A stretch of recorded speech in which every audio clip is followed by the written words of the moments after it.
یہ میرا کلام ذرا بڑوں سے ہے، بڑوں سے۔ ابا جی کو چاہیے بچہ جتنی غلطی کرے نا اتنا ہی ڈانٹے، وہ پھر 6 ہفتے نہ ڈانٹنا شروع کر دے۔ استاد صاحب کو چاہیے کہ جتنی بچے کی کمزوری ہے نا، مجھے پتہ ہے سب سے زیادہ کس بات سے تکلیف ہوتی ہے۔ آپ کے بچے نے غلطی کی ہے، آپ اپنے بچے کو ڈانٹ لیں، سمجھا لیں، آپ کسی اور کے سامنے اس کی تذلیل کبھی نہ کریں، یہ زیادتی والی بات ہے۔ آپ اسے رسوا نہ کریں، بتائیں کسی ایسے شخص کو جس سے آپ کو امید ہے کہ آپ کو مشورہ دے گا یا اسے سمجھائے گا، لیکن گلی گلی کھڑے ہو کے اپنے آپ کو مظلوم ثابت کرنے کے لیے اس کی توہین نہ کریں، یہ انداز درست نہیں ہے۔ اس سے بچوں کی انسلٹ ہوتی ہے، وہ کمزور پڑ جاتے، ہر جگہ رونا رونا میرے بچے اچھے نہیں، میں بڑا پریشان۔ کیا بات کر رہے ہیں آپ؟ یہ بچہ تو آپ کی کمائی ہے، اساس ہے، حسن ہے، نسل ہے، اصل ہے، اور اس قدر زیادہ تکلیف دینا، جگہ جگہ شکایتیں، جگہ جگہ باتیں۔ ہمارے بچے ہمارے ہیں نا، تو ان کی عزت کس کی ہے؟ کیوں ہم گلی گلی اپنے بچوں کی رسوائی کرتے؟ کیوں کمزوریاں؟ اور جن کو ہم خیر خواہ سمجھ کے بتا رہے ہوتے ہیں نا، وہ آگے جا کے مزے لے لے کے بتاتے ہیں۔ تو نقصان کس کا ہوا؟ ہمارا، ہمارے قبیلے کا، ہمارے گھر کا۔ یہ دیکھیے ذرا، حضرت عمر رضی اللہ تعالیٰ عنہ مزاج کے لحاظ سے سخت ہیں۔ ایک نوجوان آیا، اس نے آ کے رونا۔ یہ پہلو آپ نے ضرور یاد رکھنا ہے میرے سیدنا فاروق اعظم کا، ہمارے امام، ہمارے قائد، ہمارے لیڈر، رہنما، مقتدا حضرت فاروق اعظم رضی اللہ عنہ۔ یہ انداز ضرور یاد رکھیے گا۔ حضرت عمر فاروق کا یہ طبقات ابن سعد میں موجود ہے۔ نوجوان آیا اور آ کے رو ہی پڑا۔ حضرت عمر نے اس کو روتے دیکھا تو فرمایا بیٹا کیا ہوا؟ کہنے لگے حضور فلاں علاقے کے فلاں گورنر صاحب کا مسئلہ ہے، حضور مجھ سے غلطی ہو گئی تھی، میں شراب پی بیٹھا تھا، انہوں نے مجھے درے بھی مارے ہیں، پھر انہوں نے لوگوں سے کہا اس کے ساتھ میل ملاپ چھوڑ دو، کوئی اس سے بات نہ کرے، حضور مجھ سے غلطی ہو گئی، میں مانتا ہوں، پر اتنی اذیت، اتنی تکلیف، جب مجھے سزا مل گئی، کوڑے لگ گئے، تو پھر یہ الگ سے جو سزائیں مجھے دی گئیں، یہ میں حضرت عمر کی بات کر رہا ہوں۔ میں نے جب یہ پڑھا تھا تو میں رو پڑا تھا۔ حضرت فاروق اعظم نے اس نوجوان کی بات سنی، سنو میں کیا کہہ رہا ہوں، اس گناہگار کی بات سنی، اس گناہگار کی بات سنی تو حضرت عمر رو پڑے اور فرمایا بلاؤ نا ان گورنر صاحب کو، وہ بھی بڑے سمجھدار باوقار بڑے آدمی تھے، بلایا اور بلا کے فرمایا آپ کا اس جرم پر غصہ بالکل ٹھیک، لیکن آپ کو کس نے اجازت دی کہ آپ اسے اتنی تکلیف دیں؟ آپ نے کوڑے مار لیے جو سزا بنتی تھی، اور پھر آپ نے کیوں کر کے لوگوں سے کہا اس سے ملنا جلنا چھوڑ دیں؟ فرمایا اب میں آپ کو حکمن کہتا ہوں، اگر آج کے بعد آپ نے کوئی ایسا کام کیا تو میں آپ کو سزا دوں گا۔ فرمانے لگے آپ نے کہا تھا نا لوگ ان سے ملے جلے نہ، فرمایا اب آپ ہی لوگوں سے کہیں ان سے ملاقات شروع کریں۔ جب انہوں نے توبہ کر لی، اپنا گناہ مان لیا، جب اقرار کر لیا، معافی مانگ لی، اب سزا کا کیا معنی ہوا؟ اب تکلیف کا کیا معنی ہوا؟ سیدنا فاروق اعظم رضی اللہ تعالیٰ عنہ فرمانے لگے اگر یہ سچی توبہ کر لے تو پھر تو ان کی گواہی بھی قبول کی جائے۔ لوگ تبصرے کر رہے ہوتے، تکالیف دے رہے ہوتے، آزمائشوں میں ڈال رہے ہوتے، طرح طرح کی باتیں سنا رہے ہوتے، خدا را یہ نہ کرے، پیار کرے، محبت کرے، کسی کا دکھ بانٹے۔ کئی دفعہ نا ہمارے کہہ دینے سے کسی کا مسئلہ حل ہو جاتا ہے، 2 جملے بول دینے سے کسی کا مسئلہ، لیکن ہم نے بھی ایک پکا جملہ پکڑا ہوا ہے، کسانوں کی لگے میرا کی فائدہ، میں کیوں کراں؟ او بھائی میرے ابا جی کہا کرتے تھے کبھی کبھی نا پڑوسیوں کے گھر کی آگ اس لیے بھی بجھا دینی چاہیے کہ وہاں نہ بجھی تو کہیں ہمارے گھر بھی نہ آ جائے، اس نیت سے کسی کا مسئلہ حل کر دو۔ لیکن لوگ یہ بھی کرنے کو تیار، مفاد پرستی بڑی عام ہو گئی ہے، خود غرضی بڑی عام ہو گئی۔ ہمارے ہاں لوگوں کو سکھا دیا گیا ہے کہ اپنا نفع پورا کرو جیسے بھی ہوتا ہے۔ اچھی طرح سمجھ لینا، کسی کے بچوں کا حق چھین کے اپنے گھر میں لاؤ گے تو کبھی روشنی نہیں ہوگی، کسی کا گھر لوٹ کے اپنے گھر لاؤ گے تو پیسے تو آ جائیں گے، ہو سکتا ہے مہنگی مہنگی چیزیں بھی آ جائیں پر سکون نہیں آئے گا، اطمینان نہیں آئے گا۔ یہ کیسے ہو سکتا ہے کوئی تیری وجہ سے روئے اور تو ہنسے؟ یہ ممکن نہیں ہوتا۔ وما اصابکم من مصیبت فبما کسبت ایدیکم، اللہ فرماتا ہے تمہیں جو مصیبتیں پہنچتی ہیں تمہارے ہاتھوں کی قسم کی وجہ سے پہنچتی ہے، وَيَعْفُو عَنْ كَثِيرٍ، بہت ساری باتیں تو اللہ معاف کر دیتا ہے۔ میرے عزیز تھوڑا سا نہ دیکھیں کہ ہم کسی کی تکلیف میں کتنی آسانی کر سکتے ہیں، اس کی پریشانی کو کتنا دور کر سکتے ہیں۔ ہمارے کردار ادا کرنے سے کسی کو کیا فائدہ ہو سکتا ہے؟ جو دکھوں میں گھرے ہوئے لوگ آئے نا، ان پر توجہ کرو۔ جو آزمائشوں میں ڈوبے ہوئے لوگ آئے ان پر توجہ کرو۔ ہمارے رشتہ داروں میں، ہمارے دوستوں میں، ہمارے محلے داروں میں، ہمارے جاننے والوں میں بہت سارے لوگ ایسے ہوتے ہیں جن پر آزمائشیں آتی ہیں، وہ تڑپ تڑپ کے ان کا مقابلہ کرتے ہیں، لیکن ہم آگے بڑھنے کے قابل ہوتے ہیں، بازو تھام سکتے ہیں، تسلی دے سکتے ہیں، ہم توجہ نہیں کرتے۔ حضرت عبداللہ ابن عباس رضی اللہ تعالیٰ عنہ مسجد نبوی میں اعتکاف بیٹھے تھے، امام بہقی روایت لائے۔ آپ نے دیکھا ایک صاحب نا مسجد نبوی شریف میں تشریف لائے اور ایک کونے میں بیٹھ کے نا تو بڑی پریشانی سے انہوں نے گردن جھکا لی۔ تو حضرت عبداللہ ابن عباس ان کے قریب گئے اور جا کے کہا میاں کیا بات ہے، کیوں پریشان ہو؟ تو اس بیچارے کی آنکھوں میں آنسو آ گئے، رو کے کہنے لگے مقروض ہوں، ایک وعدہ کر لیا تھا کہ آج پیسے لوٹاؤں گا، آج میرے پاس رقم نہیں بنی، اب وہ صاحب آئیں گے اور پھر مجھے سخت جملوں سے نوازیں گے، تکلیف میں۔ وہ مقروض بیچارہ قیدی ہوتا ہے۔ فوراً حضرت عبداللہ ابن عباس حضور علیہ السلام کے چچا کے صاحبزادے، میرے کریم محبوب کے عظیم صحابی حضرت عبداللہ ابن عباس فرمانے لگے میں اگر چلوں تو تیرا مسئلہ حل ہوتا ہے؟ میں کہا حضور کمال ہو جائے گی۔ تو ایک منٹ نہیں لگایا، حضرت عبداللہ ابن عباس مسجد سے نکلے، جوتے پہن لی، جلدی سے وہ سائل بولے، کہنے لگے حضور رکیے گا رکیے گا، شاید آپ کو یاد نہیں رہا آپ اعتکاف میں تھے، شاید آپ بھول گئے، آپ اعتکاف بیٹھے ہوئے۔ تو اب حضرت عبداللہ ابن عباس کی آنکھوں میں آنسو آئے، فرمانے لگے میں بھولا نہیں، مجھے یاد ہے، مجھے اعتکاف یاد ہے۔ اور پھر حضور کی قبر نور کی طرف اشارہ کر کے کہنے لگے ابھی زیادہ دیر نہیں ہوئی کہ میں نے اس مزار میں آرام فرما محبوب سے خود سنا ہے کہ جو کسی بھائی کی مشکل میں اس کے لیے آسانی کر دے گا، اللہ 10 اعتکاف کرنے سے زیادہ ثواب عطا کرے گا۔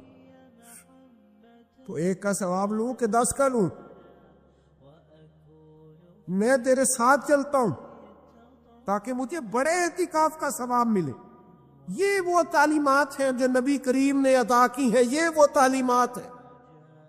اتنی بڑی تعداد میں آپ آئے ہیں، اتنے سارے لوگوں میں سے اگر ہم چند بھی بدل جائیں کہ آج کے بعد ہم اپنا رویہ بدلیں گے، لب و لہجہ بدلیں گے، انداز بدلیں گے، ہم اپنے ذاتی اخراجات کو تھوڑا سا کم کریں گے۔ آج کل مسئلہ ضروریات کا نہیں، خواہشات کا ہے۔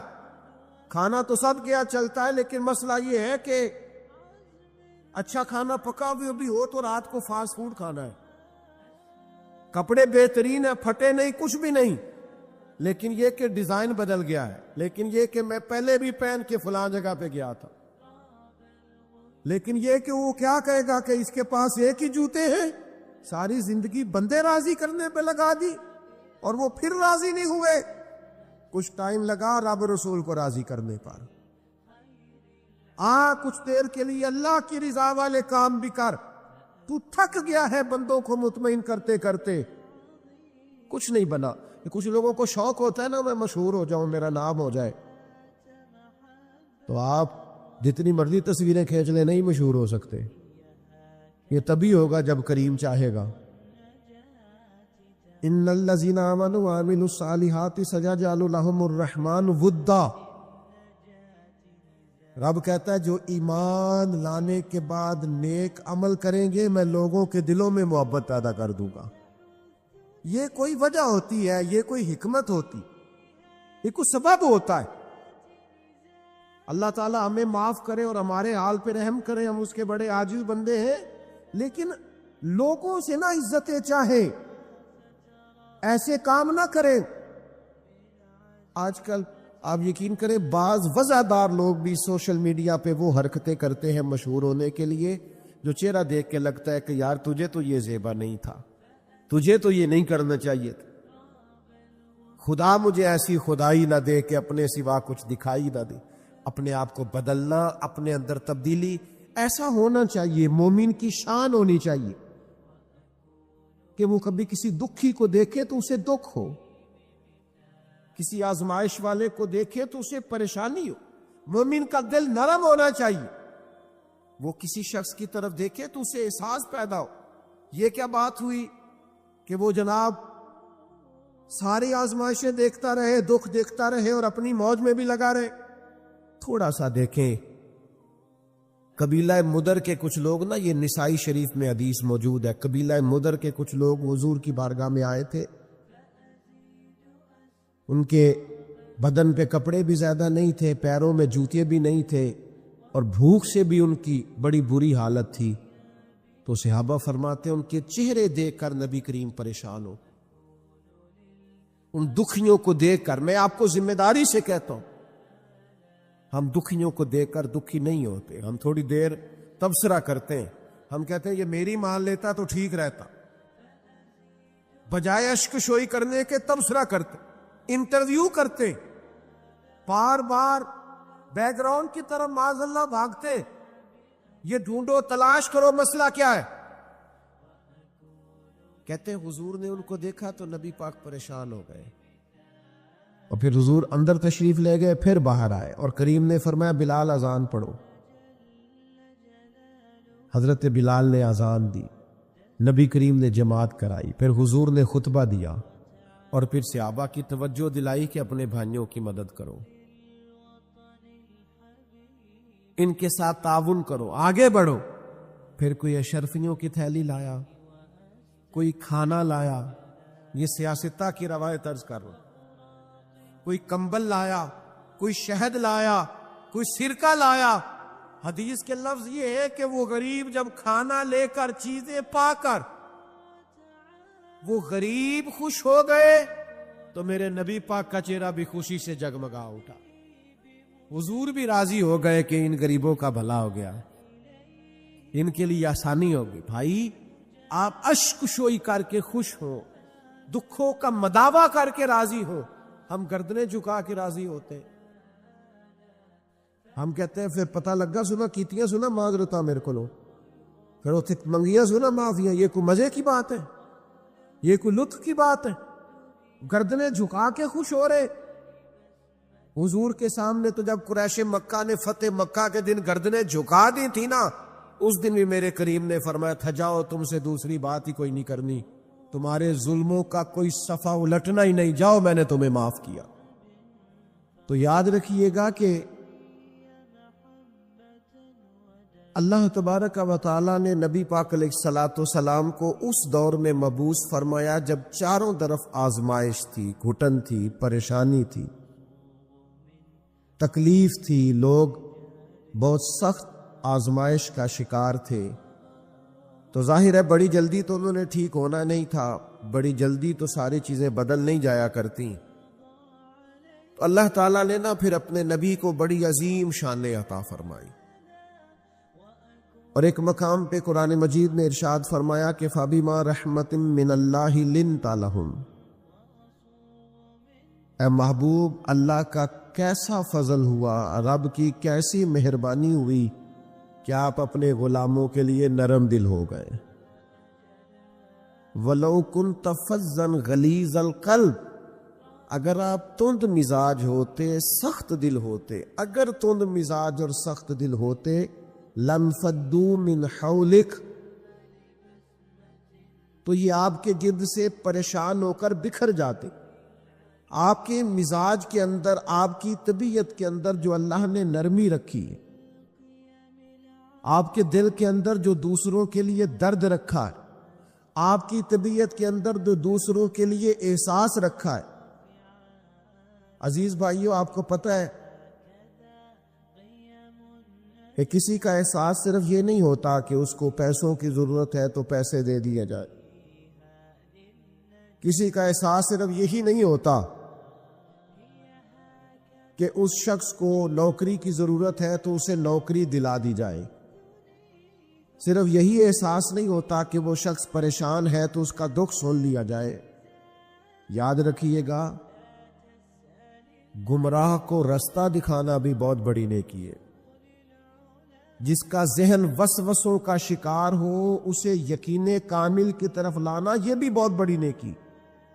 جب انسان بد خلق ہو جائے، وہ ماں سے بھی سختی سے بات کرے، باپ سے بھی تلخی سے بات کرے، وہ اپنے بال بچوں پر بھی سختی کرے، اس کے لب و لہجے اس طرح کے ہو جائے کہ سب اس سے پریشان ہو، تو اس شخص کو مروت والا بنا دینا، اخلاق والا بنا دینا، اسے اعلیٰ اسلوب والا بنا دینا، یہ بھی اس کے ساتھ بہت بڑا پیار ہے۔